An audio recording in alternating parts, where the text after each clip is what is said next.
બનાસકાંઠાના વાવમાં લોકસભાની ચૂંટણીને અનુલક્ષીને ભાજપની સભા યોજાઈ, જ્યાં વાવના બ્રહ્મ સમાજના આગેવાન અને 2022માં કોંગ્રેસથી છેડો ફાડી વાવ વિધાનસભામાં અપક્ષ ચૂંટણી લડનાર અમીરામભાઈ આસલ ભાજપ પ્રદેશ અધ્યક્ષ CR પાટીલના હસ્તે કેસરીયો ખેસ પહેરી ભાજપમાં પોતાના સમર્થકો સાથે જોડાયા.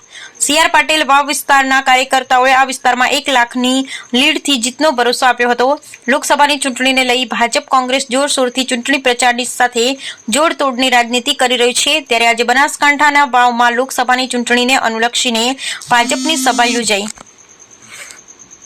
જ્યાં વાવના બ્રહ્મ સમાજના આગેવાન અને 2022માં કોંગ્રેસથી છેડો ફાડી વાવ વિધાનસભામાં અપક્ષ ચૂંટણી લડનાર અમીરામભાઈ આસલ ગુજરાત ભાજપ પ્રદેશ અધ્યક્ષ CR પાટીલના હસ્તે કેસરીયો ખેસ પહેરાવી ભાજપમાં પોતાના સમર્થકો સાથે જોડાયા.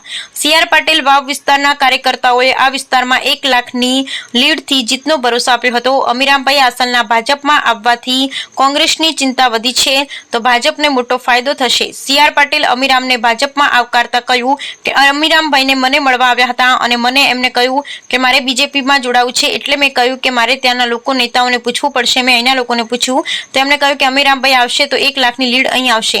તો બીજી તરફ પ્રધાનમંત્રી મોદીના વિકાસની વાતો કરતા પાટીલે કહ્યું, દૂધની ક્રાંતિ થઈ એમાં સરકાર તરીકે કોઈએ મહત્વનો ફાળો આપ્યો હોય તો મોદી સાહેબે આપ્યો. અનેક વિસ્તારમાં પીવાના પાણી કે ખેતરોને લીલા કરવા મોદી સાહેબે પાણી પહોંચાડ્યું. મારી પાસે 700 ભેંસ અને 100 ગાયો હતી, એટલે અમે અહીંયા આવતા.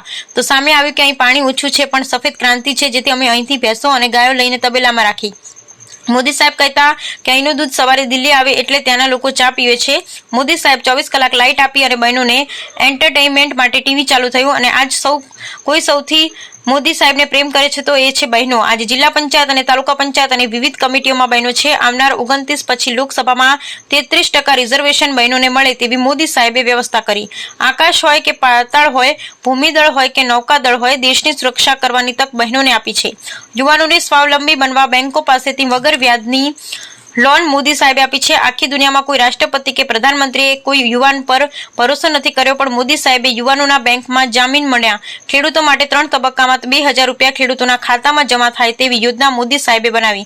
કોંગ્રેસના રાજમાં ગરીબી હટાવવાનું સૂત્ર આપ્યું, પણ ગરીબી હટી નહીં. આજે ગરીબોને ગરીબીની રેખામાંથી બહાર લાવવા યોજના બનાવી છે.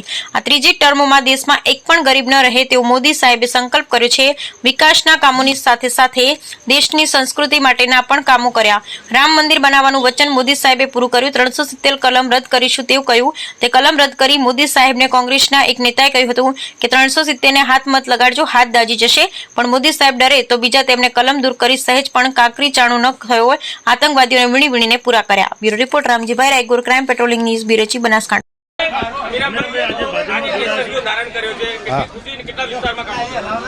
આજે CR પાટીલ સાહેબ ગુજરાતના પ્રદેશ અધ્યક્ષની હાજરીમાં મેં ભાજપમાં જોડાણો છું અને મારા વિસ્તારના 172 ગામના બધા મારા સમર્થકો હાજર રહ્યા અને બધાનો હું આભાર માનું છું. અને મારા પ્રત્યે જે લાગણી રાખી અને મને ભાજપમાં જોડાવા મારી સાથે બધા જોડાણા એ બદલ તમામ સમાજોનો ખૂબ આભાર માનું છું.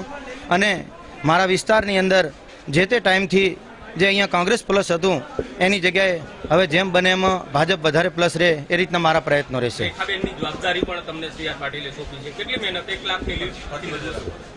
હવે હું અત્યારથી હાલ મોટી વાત નહીં કરું, પણ શક્ય હશે એટલું હું મારાથી થતા તમામ પ્રયત્નો કરીશ અને મારા સમર્થકોને વધારેમાં વધારે પ્રેશર કરી અને જેમ બને એમ ભાજપના દરેક બૂથની અંદર વધારે લીડ નીકળે એવા પ્રયત્નો કરીશ. હાજી.